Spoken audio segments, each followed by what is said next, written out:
بسم اللہ الرحمن الرحیم الحمد للہ رب العالمین والصلاة والسلام علی خاتم النبیین اما بعد۔ پاک ویوز ٹی وی، محمد منشا۔ آج کے عنوانات: امریکہ میں عمران خان کی میڈیا سے گفتگو، قاضی فائز عیسیٰ کی پٹیشن کی سماعت اور آزادی مارچ پر چند باتیں۔ تو بسم اللہ کرتے ہیں جی۔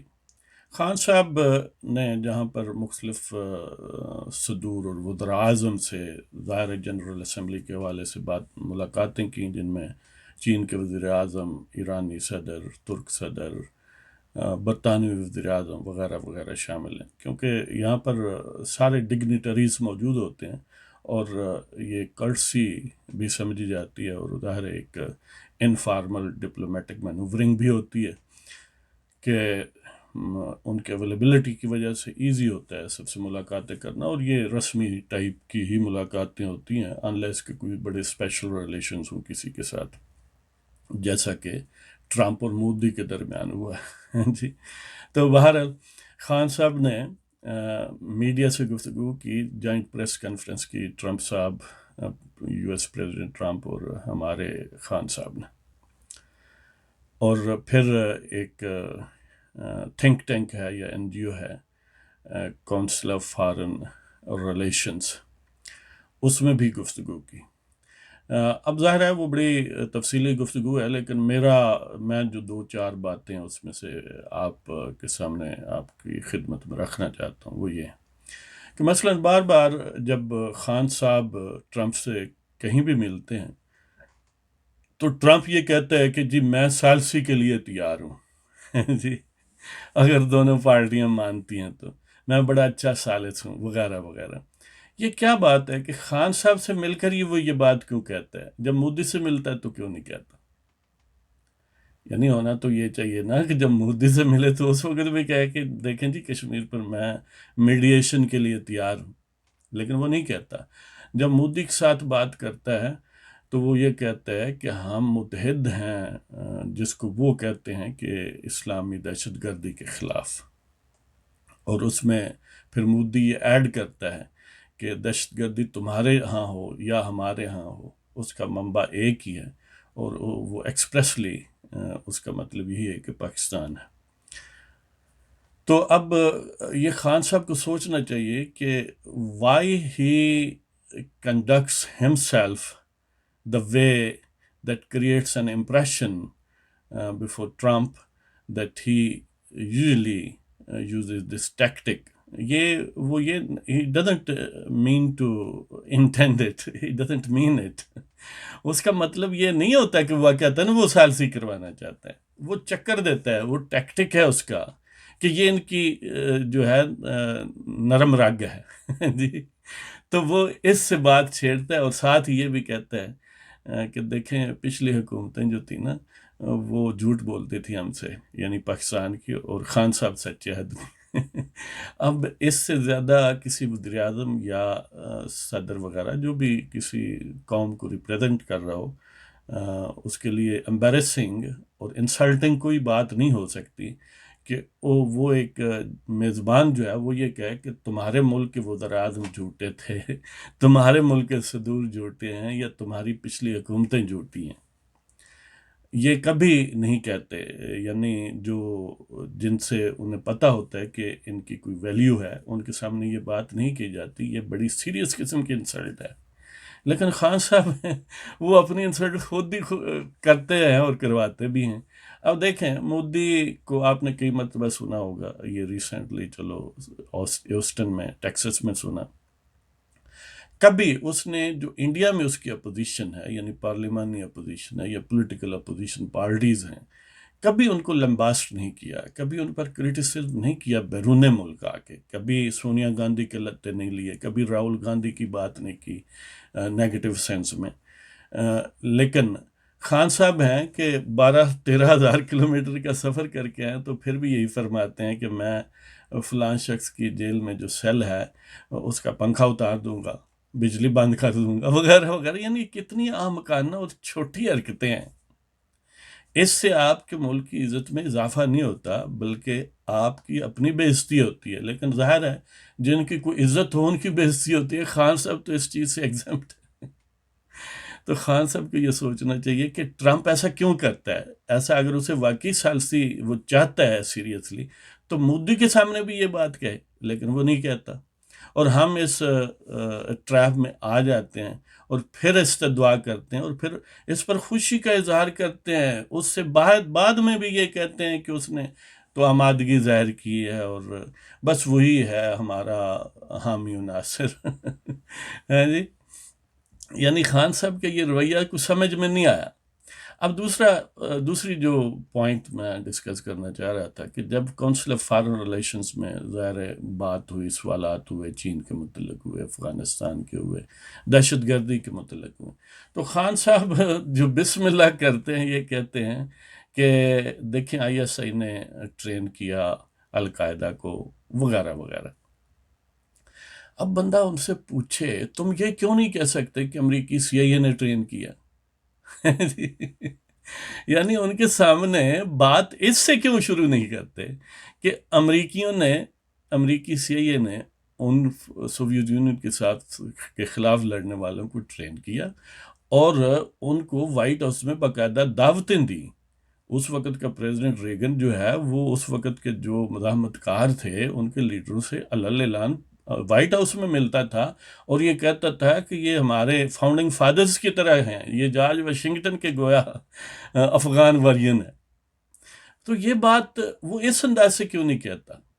لیکن اصل میں خان صاحب کے پاس میرا خیال ہے یہ کیپیبلٹی نہیں ہے کہ کس طرح میڈیا سے بات کی جاتی ہے اور کس طرح یعنی اس کو اپنے جو آبجیکٹو ہے اس کو اچیو کیا جاتا ہے اور جس پر بات نہ کرنی ہو اس کو کیسے ڈیفلیکٹ کرتے ہیں.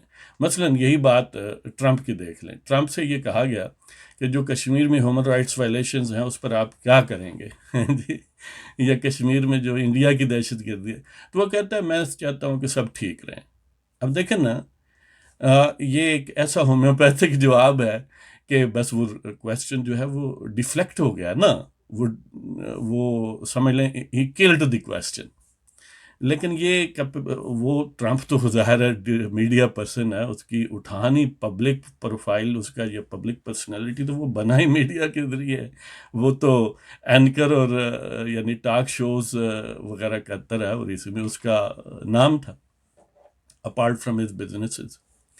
تو بہرحال یہ خان صاحب کے لیے ان کی یعنی ایک جو لمیٹڈ ووکیبولری ہے اور لمیٹڈ سینس ہے بات کرنے کا اور کس بات کو کہاں پر کرنا ہے اور کتنا کرنا ہے اور کیسے بات کو اوائڈ کیا جاتا ہے، یہ حضرت صاحب کو یا وہ کرنا نہیں چاہتے یا انہیں اس کی صلاحیت حاصل نہیں ہے.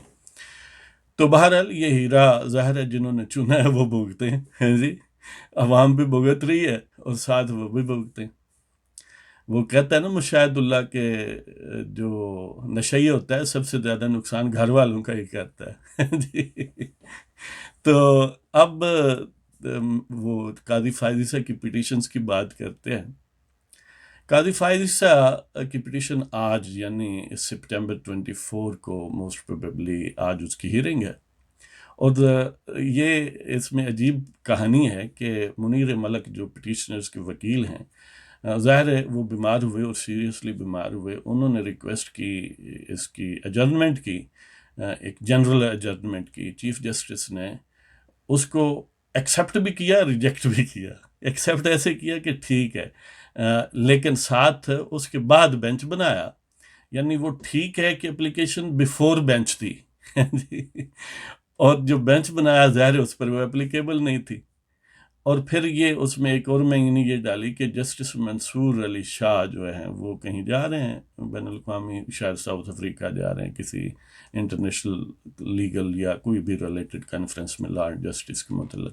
تو یہ یعنی عجیب بات ہے، کبھی ایسا پہلے بہت ہی شاید ہی کبھی ہوا ہو کہ if he is available، یعنی بینچ ڈیفینیٹ ہوتا ہے یار، یہ کہ یہ لوگ بینچ میں ہیں. یہ کوئی تک نہیں ہے کہ یہ اویلیبل ہوگا تو بینچ میں ہوگا اور نہیں ہوگا تو نہیں ہوگا. اب وہ بالفرض چلے جائیں اور دوسرے دن آ جائیں اب اویلیبل ہوگا، اب اس کے کیا مطلب ہوگا؟ یعنی جو جب ہیئرنگ شروع ہو جائے، اصول تو یہی ہے کہ جو ججز اس وقت ہیں جب پہلے دن سے پہلے لمحے آخر تک وہی مکمل سنیں، یعنی پرفیکٹ طریقہ تو یہی ہے. لیکن انہوں نے پاناما کیس میں بھی ایسے کیا، کبھی 3 بن جاتے، کبھی 4 بن جاتے، کبھی 5 بن جاتے. اس میں بھی کھوسا صاحب بھی موجود تھے.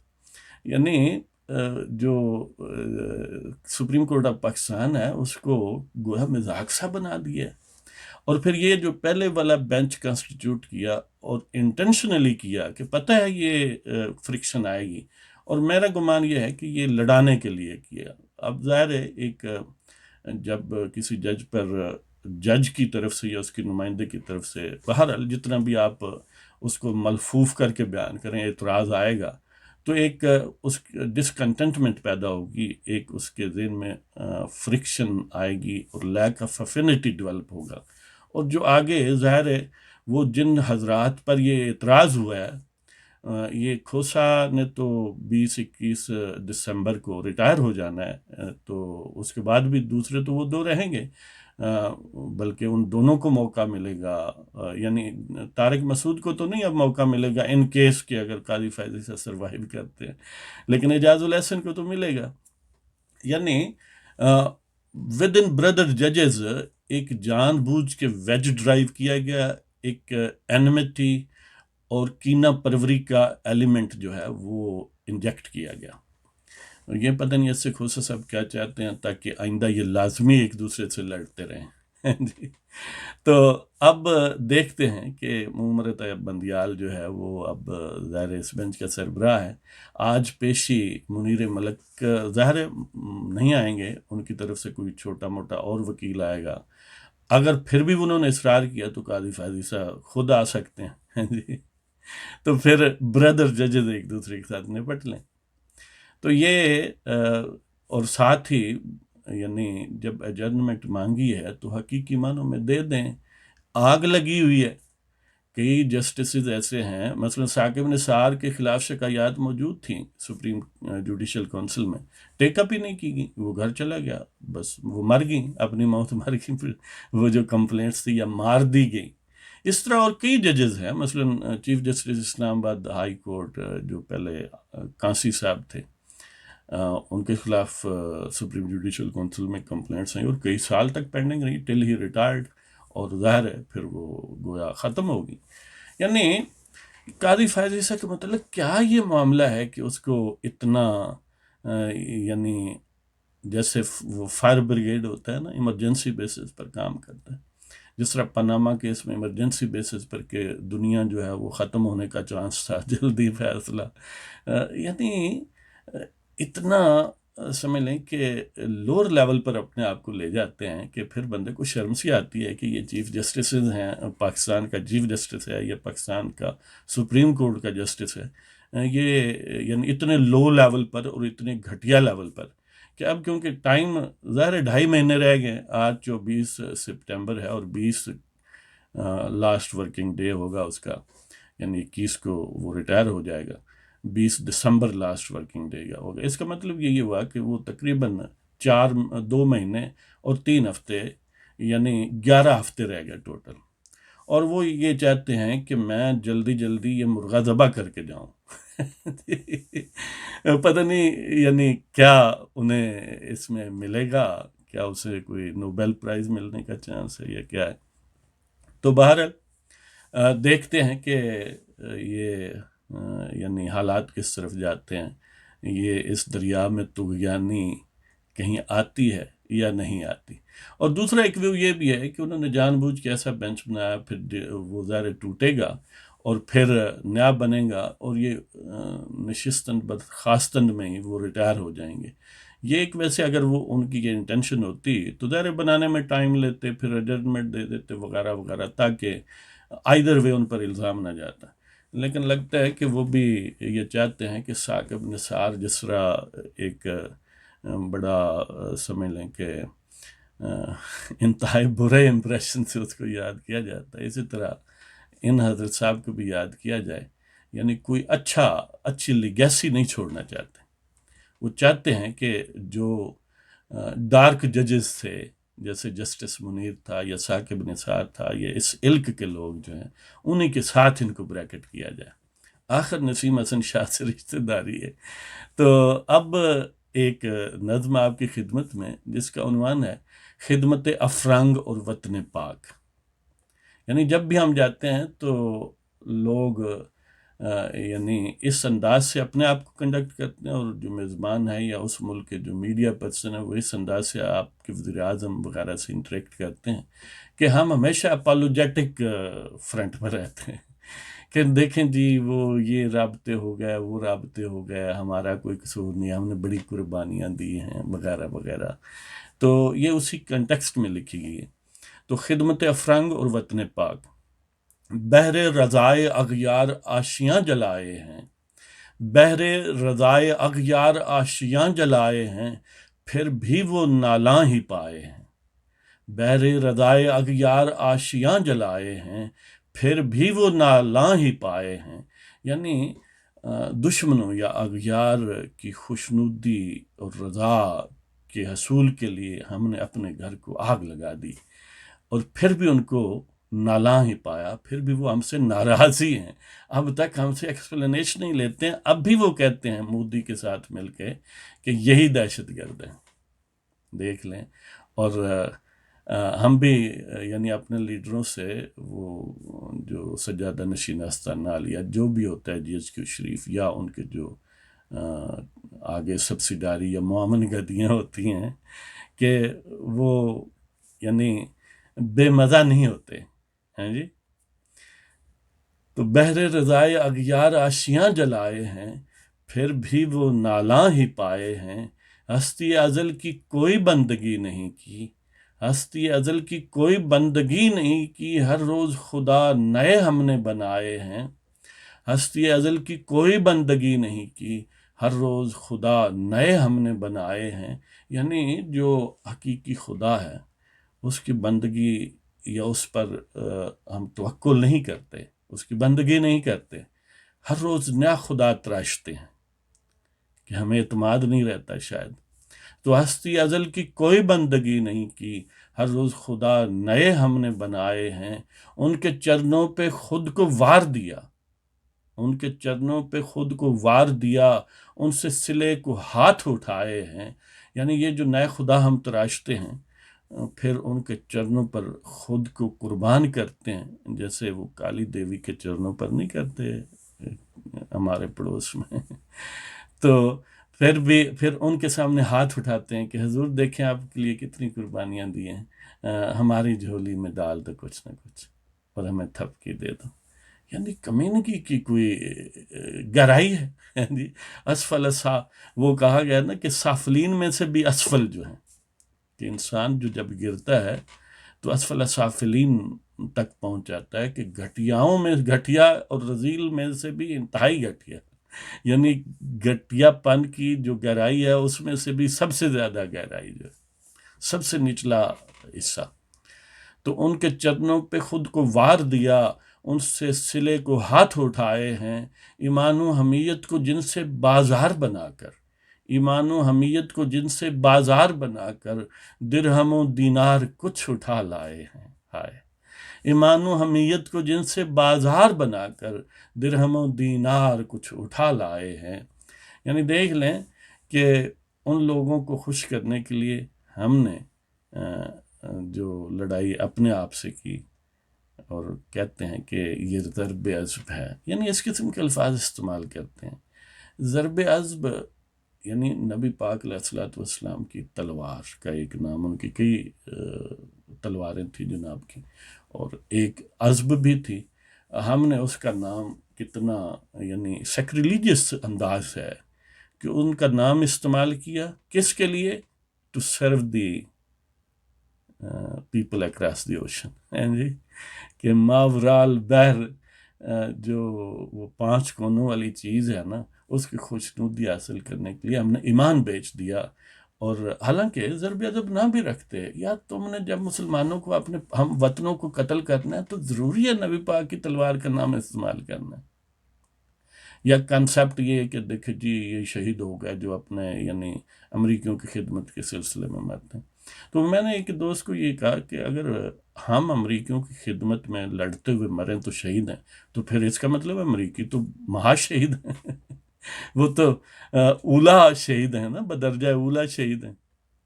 کہ اگر ایک نوکر آپ کی خدمت میں لڑتا ہوا مارا جائے وہ شہید ہے، تو آقا مارا جائے تو وہ بدرجہ اولا شہید ہوگا نا. تو اس لیے میں پھر ان کو یہ کہتا ہوں کہ ساتھ پڑوس والے ملک میں جتنے ان کے اتنے شہید ہوئے ہیں، مرے نہیں ہیں، وہ شہید ہوئے ہیں تو بہرحال ان کے چرنوں پہ خود کو وار دیا، ان سے صلے کو ہاتھ اٹھائے ہیں، ایمان و حمیت کو جن سے بازار بنا کر درہم و دینار کچھ اٹھا لائے ہیں. یعنی زندگی کا شاید مقصد ہی ہے کہ چار پیسے باندھے ہیں. اتنی مسائی فی سبیل اللہ ہوتی گر، اتنی مسائی فی سبیل اللہ ہوتی گر، ضائع نہ ہوتے جو ہم نے گنوائے ہیں. اگر یہ کوشش ہم خدا کی راہ میں کرتے ہیں، جب اس کا نام لیتے ہیں تو وہ کہتے ہیں نہیں اس طرح جنگ شروع ہو جاتی ہے نا، اب موقع تھا نا، اب یہاں پر جو گنوائے جاتے وہ ضائع نہ ہوتے، ہم ان کو کھلے دل سے کہتے کہ اللہ کی راہ میں مارے گئے ہیں، اور ان کے لیے دعائیں ہاتھ اٹھا کے، جھولیاں اٹھا کے کرتے ہیں. لیکن کیا کریں کہ جہاں پر مرنا چاہیے وہاں کوئی مرتا نہیں، اور جہاں پر نہیں مرنا چاہیے وہاں پر یعنی ان کے منہ میں ڈالر ڈالتے ہیں اور پتہ نہیں کیا کرتے ہیں. ایمان و حمیت کو جن سے بازار بنا کر درہم و دینار کچھ اٹھا لائے ہیں، اتنی مسائی فی سبیل اللہ ہوتی گر، ضائع نہ ہوتے جو ہم نے گنوائے ہیں. اور آخری شعر ہے کہ پتہ نہیں فریفتہ برآدہ کیوں ہیں، پتہ نہیں فریفتہ برآدہ کیوں ہیں، یہ جو پاسباں اپنے ہم نے بنائے ہیں. پتہ نہیں فریفتہ برآدہ کیوں ہیں، یعنی یہ دشمن پر اتنے عاشق کیوں ہیں ان کی خدمت میں اتنے پرجوش کیوں ہیں، یہ پتہ نہیں، مجھے نہیں لگا، پتہ نہیں آپ کو پتہ لگ گیا ہوگا تو ہمیں بتا دینا کہ پتہ نہیں فریفتہ برآدہ کیوں ہیں، یہ جو پاسباں اپنے ہم نے بنائے ہیں. بحر رضائے اغیار آشیاں جلائے ہیں، پھر بھی وہ نالاں ہی پائے ہیں. ہستی ازل کی کوئی بندگی نہیں کی، ہر روز خدا نئے ہم نے بنائے ہیں. ان کے چرنوں پہ خود کو وار دیا، ان سے صلے کو ہاتھ اٹھائے ہیں. ایمان و حمیت کو جن سے بازار بنا کر درہم و دینار کچھ اٹھا لائے ہیں. اتنی مسائی فی سبیل اللہ ہوتی گر، ضائع نہ ہوتے جو ہم نے گنوائے ہیں. پتہ نہیں فریفتہ برآدہ کیوں ہیں، یہ جو پاسباں اپنے ہم نے بنائے ہیں. اس کے ساتھ ہی آپ کی اجازت چاہتا ہوں، انشاءاللہ پھر حاضر ہوں گے. تو وما علینا الا البلاغ المبین، زندہ یار صحبت باقی. اور